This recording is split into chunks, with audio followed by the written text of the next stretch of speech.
पलूस मध्ये कीर्ती sales and mobile gallery घेऊन आलेत ऑफर्सचा धमाका। कोणत्याही कंपनीचा मोबाईल खरेदी करा आणि मिळवा आकर्षक गिफ्ट। शिवाय सर्व कंपन्यांचा फायनान्स व कॅशबॅक ऑफर। सर्व नामांकित कंपन्यांचे मोबाईल व ॲक्सेसरीज मिळवण्याचे एकमेव ठिकाण Kirti sales and mobile gallery, Meenakshi Chitra Mandir समोर, कराड तासगाव रोड, पलूस। प्रोप्रायटर कुलभूषण शीतल सावळवाडे।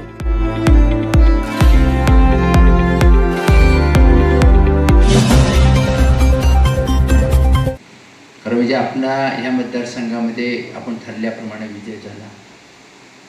महाराष्ट्रामध्ये बरीच मोठीची अरिष्ट आता आलेली दिसून येतात आणि अशा वेळेला एक वादळातला दिवा म्हणून आपल्याला आता या ठिकाणी उभा राहावं लागेल। फार मोठी जबाबदारी बाळासाहेबांच्यावर पडते आहे। पश्चिम महाराष्ट्रामध्ये ज्या वेळेला अण्णांची निवडणूक झाली त्यावेळेला आपल्याकडे भरभरून त्यावेळचे लोक, आमदार, खासदार, मला वाटते सर्व प्रतिनिधी होते आणि आत्ताची परिस्थिती होत असते, एखादं वादळ मोठं येतं पण त्यावेळेला अशी एक म्हण बी आहे, म्हणजे फार मोठ्या वादळामध्ये फार मोठे वृक्ष उन्मळून पडतात पण त्या ठिकाणी लवाळा जिवंत राहतो आणि तो लवाळा सुद्धा पुन्हा आपली जमात त्या ठिकाणी वाढवू शकते आणि तेच आपण बाळासाहेबांच्याकडून, अण्णांच्याकडून अपेक्षा करणं आपल्याला गरजेचं आहे, कारण आपला पुरोगामी विचार आहे। आपण बाळासाहेब कदम यांना आपण साहेबांच्या मागे ज्या पद्धतीनं आपली गरज म्हणून आपण त्यांचं पालकत्व घेणं गरजेचं होतं म्हणून आपण घेतलं सर्वांनी। कुंडलनं आपल्या मताच्या गरजा बघितल्या तर सर्व गोष्टीमध्ये आपण चांगल्या पद्धतीनं काम केलं। आपल्या कार्यकर्त्यांनी परिसरामध्ये काम चांगल्या पद्धतीने केलं आणि त्याच्यामध्ये फार मोठा म्हणजे आपला निकाल आपल्याला अशा परिस्थितीत मिळाला आणि अशा वेळेला आपला हा झालेला विजय।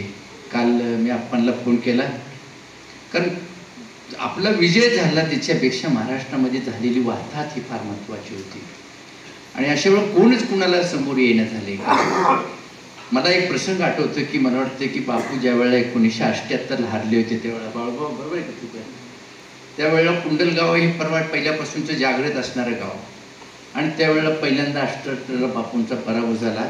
3 दिवस माणसंच गावात नाही आहे, कोणी गावात नाही आणि शेवटी बापूंनी सगळ्यांना बोलवलं राजवाड्यामध्ये, नाही का, राजवाड्यामध्ये बोलवलं आणि शुकशुकाट सगळं कोणतं मेल्यासारखं आणि अशा या परिस्थितीमध्ये बापूंनीच सगळ्यांना मोटिवेट केले, तर नाही झालं गेलं विसरून पुढे चाला। आणि आज ही परिस्थिती यामध्ये महाराष्ट्रामध्ये निर्माण झाली, त्यामध्ये झाले काही असेल तर आपला वंशच मुळात आपण ह्यामध्ये सगळ्या गोष्टीला प्रयत्न करून त्याचं तोंड देण्याचा आपला वंश आहे आणि ते ह्या दोघांनी आता इथं करावे आणि करतील। बाळासाहेब काही कमी पडणार नाहीत, त्यांच्या स्वतःच्या वाणीवर आमचा विश्वास आहे, त्यांच्या कर्तृत्वावर विश्वास आहे।